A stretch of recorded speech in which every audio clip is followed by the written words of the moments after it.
other forces that can affect where an asteroid might go. You just compute what forces are acting on this particular asteroid from all the planets and many of the minor planets in the solar system, and then we can actually trace the motion of that object around the solar system for hundreds of years. For scientists, the acid test of their mathematics came when a strange new comet raced toward Jupiter. A stream of cosmic bullets that would shock and amaze millions here on Earth.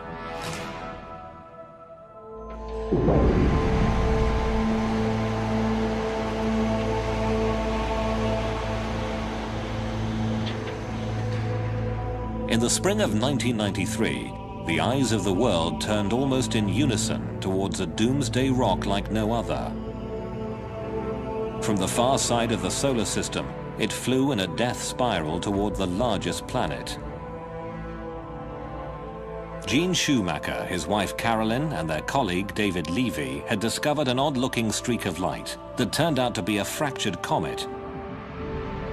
21 large chunks of icy rock and cosmic dust heading towards Jupiter.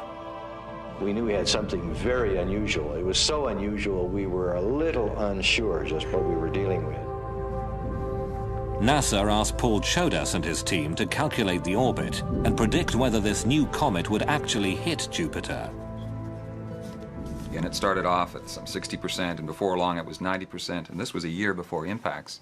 As the impacts approached, we continued to predict not just the impact probability, which went very high, but where and when the comet fragments would hit the planet.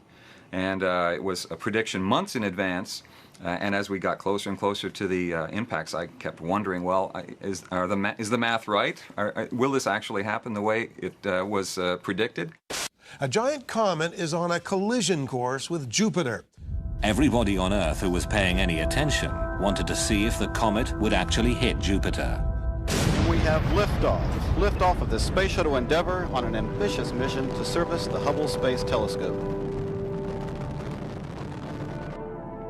NASA's Hubble Space Telescope set its sights on the planet, and the pictures of what happened next were truly stunning. Right there! Get it! Wait.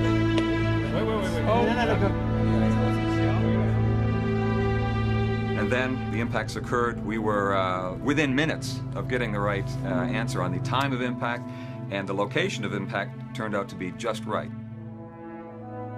Over the next week, 20 more fragments of the comet crashed into Jupiter,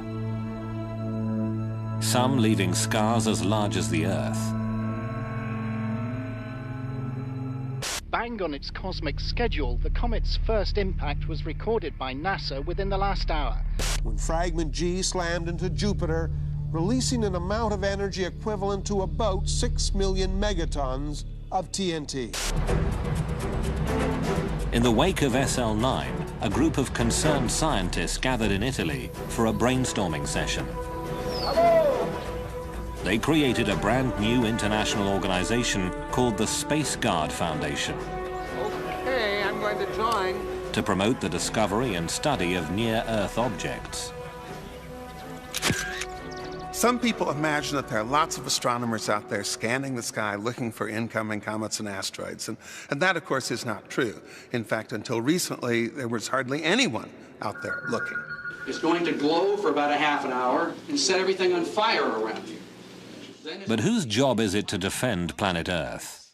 Weapons scientists from the United States and Russia had already held a series of meetings and came up with their own ideas about how to deal with the impact threat.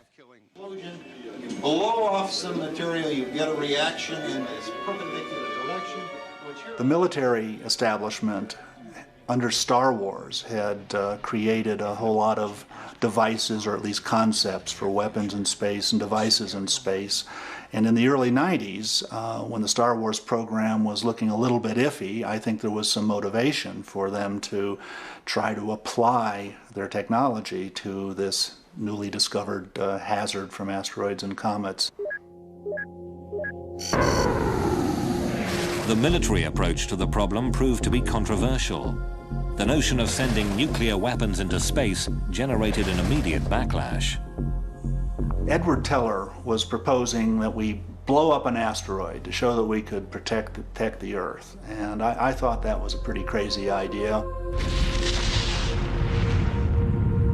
Blowing up an asteroid with a big bomb has a lot of problems associated with it, violating treaties, taking a single asteroid and making a swarm of smaller asteroids.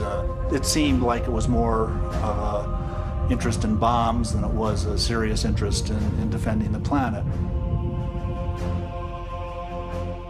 For NASA, on the other hand, NASA obviously is the natural agency to discover the threat and the objects, but they say, no, planetary defense, that's a military obligation and not an obligation of NASA. Not NASA, not the military. Just when it seemed planetary defense was nobody's job, a tiny speck in the sky would set off doomsday alarms around the world.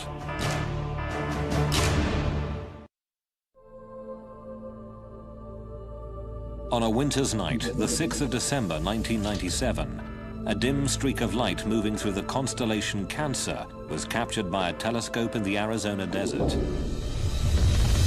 Big enough to destroy civilization as we know it, asteroid 1997 XF11 seemed to be heading towards Earth. The initial sighting by the Kitt Peak Observatory in Tucson, Arizona, was relayed to the Minor Planet Center at Harvard University in Cambridge, where a computer made the first rough calculation of the orbit. They were pretty sure it would miss the Earth on this pass, but it would be coming round again, and it looked like there could be a problem in 30 years. There were indications of close approach to the Earth in 2028. That was about 45,000 kilometers, which really was rather close. With only a handful of sightings, the orbit calculation remained very rough. It was hard to tell where this rock was going. So Brian Marsden posted a bulletin asking astronomers around the world for more observations before the rock became too faint to see. I was saying, hey, get your big telescopes onto this. On the one hand, we're only going to be able to observe it for another month or so. We want to improve the orbit calculation and find out exactly how close it is coming. But one line in the bulletin said that the chance of a collision was small, but it was not entirely out of the question. Within hours of the website posting, reporters discovered XF11, and Doomsday headlines screamed around the world. Because the close approach in 2028 would put the asteroid nearest to Europe, London newspapers focused on the exact moment life on Earth might possibly end. Pictures of it on the internet show it as a tiny moving blob. Scientists have calculated its path in the year 2028. Watch very carefully. September, October the 28th, the two coalesce. But at NASA's Jet Propulsion Laboratory in California, the orbital dynamics team thought there must be some mistake. Asteroid's orbit was affected by it. To my great surprise, when we ran our software, it said that the probability of impact of this particular asteroid in 30 years was essentially 0. As it turned out, the end-of-the-world asteroid would miss the Earth. That big rock in space posed no threat after all. A frantic hunt through the archives at NASA had turned up photographs of XF11 taken 8 years earlier. And as soon as those were placed into the orbit determination process, they confirmed the fact that there was no chance that it could hit the Earth in 30 years. The public at large was not understanding uncertainty in this. They wanted an immediate answer. Is it going to hit us or not? But people were paying attention. One side effect of the false alarm was that public and political awareness of the threat had been raised. 2 months after XF11, new hearings were held in Washington and NASA was told to speed up the science of asteroid detection. Finally, it seemed, there was a political will to do something. Congress gave NASA a 10-year deadline to search the skies and get a fix on the largest of the Doomsday rocks. They called it the Space Guard Survey. While astronomers geared up to search the skies, Hollywood was going into overdrive. I would go to every dinner party and I would say, are you aware what would happen if a comet was actually on a collision course with the Earth? Oscar-winning screenwriter Bruce Joel Rubin was hard at work on the remake of a sci-fi classic. The new film, called Deep Impact, would be a Steven Spielberg production.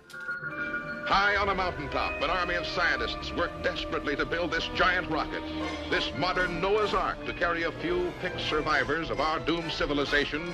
I think the thing that was hardest for me was the realization that people would have to be chosen to survive. Let's take the ship away from them! Come on! Probably a very, very small percentage of human beings would be left on the Earth able to survive something of the intensity of the comet that hit and destroyed the dinosaurs. So I felt making this movie is not just a mission to tell a good story, it's to change minds. It's to let people go, this is something real. This can happen to us. This movie is a wake-up call. It's not just a Hollywood movie, it is pointing at you.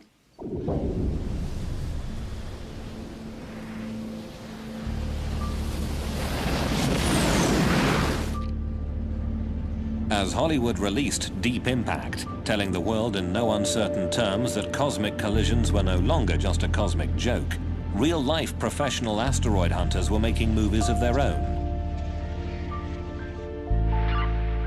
But instead of using cameras, they worked with delayed Doppler radar. Take the same technology behind a police radar system, jump the power to 400,000 watts, and you've got NASA's Deep Space Network with huge multi-dish systems like the Goldstone tracking station in California's Mojave Desert. This is the main room of the pedestal of DSS-14. The first time radar astronomer Stephen Ostro bounced a signal off a rock in space, a wobbling blot of pixelated data bounced back. What looks like digital gibberish spoke volumes to Steve Ostro. Radar really does three things at once. One, it works at long wavelengths, so you're sensitive to structure on large scales and metal concentration. The other is you can make pictures. And you can't do this from the ground in any other way. You make pictures of objects, and then we take a sequence of pictures, and we go through a computational process to produce the 3D models. That's the second thing. The third thing is that it makes very precise measurements of distance and speed. When the 1,000-foot radar dish at Arecibo in Puerto Rico bounced a beam off an asteroid called Castalia, the data was translated into a 3D computer model. The very first radar movie showed how Castalia spins and revealed that it was actually two massive chunks of rock held together by weak gravity. Every time they made the trip to Goldstone for a new radar target, Ostro and his team were like kids reaching into a box of chocolates. They never really knew just what they would find. Asteroid Cleopatra, shaped like a dog bone, was roughly the same size as the state of New Jersey and was made almost entirely of metal. Echoes from asteroid Tutatis produced images of a rocky, cratered surface and a wobbling, tumbling spin. Every single one of these objects that we've made a shape model of is very different. This is Tutatis. From a telescopic smudge of light to a 3D shape model, radar gave them physical details and the first clear idea of what asteroids are really like. In the year 2000, the radar movie crew developed a dark and mysterious new image, asteroid 1950 DA, a big rock that gave everybody a bit of a shock. Once we got the radar data, we began the normal process of just seeing how far in the future we could predict this thing before the uncertainties in the orbit blur out. And in this case, we could go over 880 years into the future. And what was startling about that case was the impact probability turned out to be non-zero. Non-zero means there is a chance this rock could hit us. On March the 16th, in the year 2880, 1950 DA will cross the Earth's orbit. Will it hit us? The odds, 1 in 300. If 1950 DA does hit the Earth, the most likely point of impact would be at sea. Of all the big asteroids discovered thus far, this is the most dangerous one we know.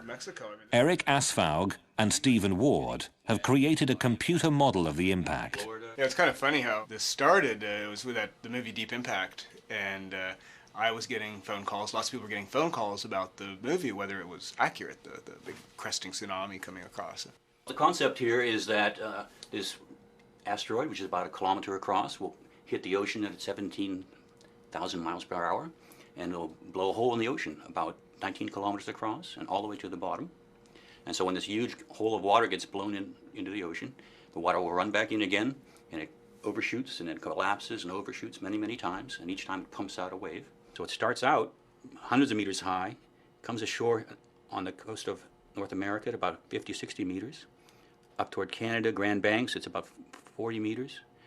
20 meters here in the coast of South America, and about 15, 20 meters all the way over to Europe. These waves would run inland about 4 kilometers. So pretty much everything within 4 kilometers from the beach would be covered up repeatedly. And so we'd pretty much be wiped away like you're scrubbing the floor. You know, just scrub like this, and it's pretty much all be carried back out. In February 2001, a NASA spacecraft called Near Schumacher made the first ever landing on a chunky, pockmarked rock named after the Greek god of love. Asteroid 433 Eros is 33 kilometers long and 13 kilometers wide, one of the largest near-Earth asteroids. The pictures were spectacular. The data will take years to process. Proving that they could land on an asteroid was a major achievement, but in the end, they still don't know much about what's inside. How dense? How tough? How brittle or crumbly is it? What would happen if they gave it a good shove? The surface appearance of any dark and mysterious object can be very deceiving. So these two spheres, as far as I can tell, have exactly the same mass, the same compressibility, the same color. If I were a spacecraft orbiting these and these were asteroids, I'd be very hard-pressed to tell which was which. Yet, if I dropped them from a height, and only one of them bounces, really illustrates the fact that one of these responds elastically and one of these responds like a lump of clay. And it's critical to really go and find out what's inside before we even start thinking about moving these things around. When a 3D model of the asteroid Castellier got smacked in a computer simulation, a problem occurred. An impact with the same energy as the Hiroshima bomb turned Castellier into a pile of rubble, but did not deflect its trajectory in any significant way.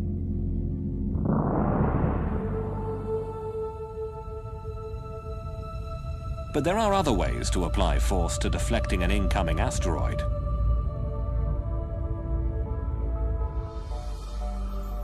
Using the power of the sun to push dangerous rocks out of the way may not be so far-fetched after all. This is a typical near-Earth asteroid. Its name is Galevka. It's about 0.5 kilometer across. It's a hazardous asteroid. Its most likely fate is going to be to strike the Earth someday, thousands of years from now. Modern-day researchers like Eric Asfaug say the idea of a giant orbital magnifying glass to burn space rocks could work. You create a vapor plume in one direction, and that starts the asteroid moving in the other. It's a very gradual process. It's not going to happen instantaneously. You need to know where this guy is 100 years or 50 years ahead of time. But if you do, you've got all the time in the world for a satellite to sit there, no human intervention whatsoever, and it'll gradually shove the asteroid into a different orbit, and it'll miss the Earth. Some of the technology to do this already exists. Take an inflatable parabolic antenna the size of a tennis court, convert it to a solar collector, and use it to focus sunlight on an asteroid.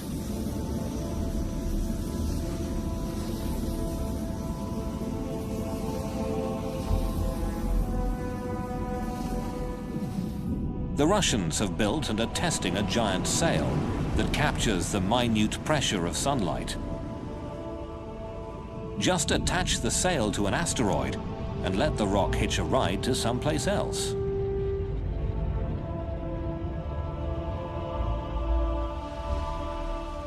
But using the sun to save the Earth means waiting for nature to do the work.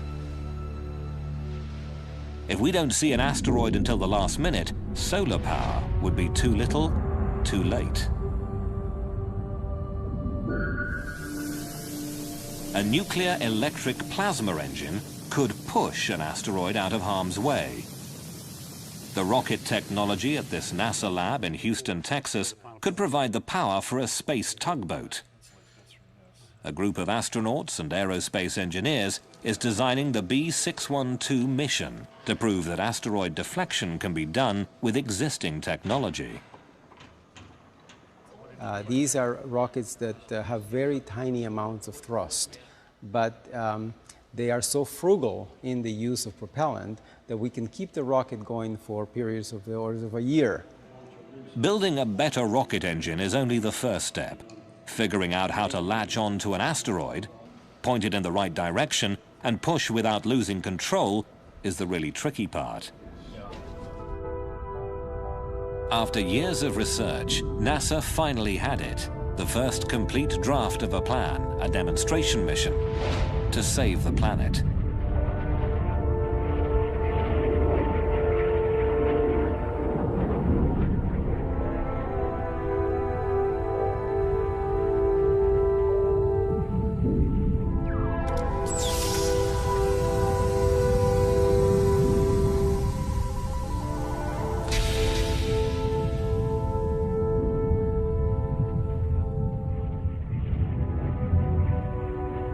We can move the asteroid off the impact with the Earth 10 years later so that it misses the Earth, and not just miss it randomly, but miss it very precisely so that we don't simply pass on the problem to our grandchildren.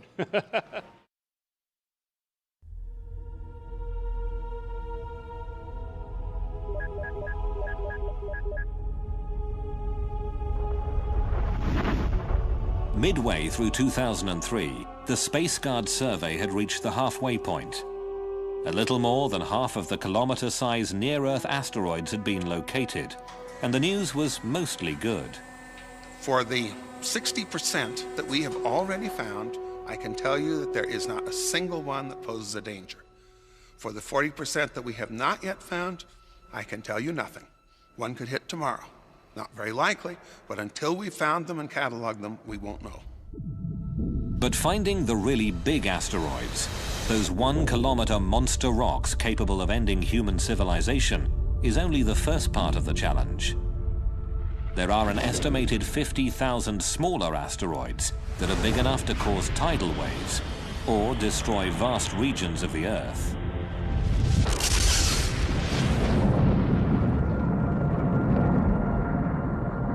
A 200-meter asteroid happens maybe once every 10,000 years, but that's like 600 megatons to 800 megatons exploding in one place. Recall the small 60-meter rock that exploded over Siberia in 1908? Well, even though it could have destroyed a city like London or New York, rocks that small are not included in the current Space Guard survey, meaning no one is officially looking for them. Which, of course, is the same thing as saying that chances are enormous that a Tunguska-sized object will find us before we even see it coming, as happened in 1908. That is likely to happen nowadays, that we won't see it coming. There has been talk of expanding the search to include smaller asteroids. It'll take more and bigger telescopes and, of course, more money. But until we do, we'll have no idea where those city-killer rocks are.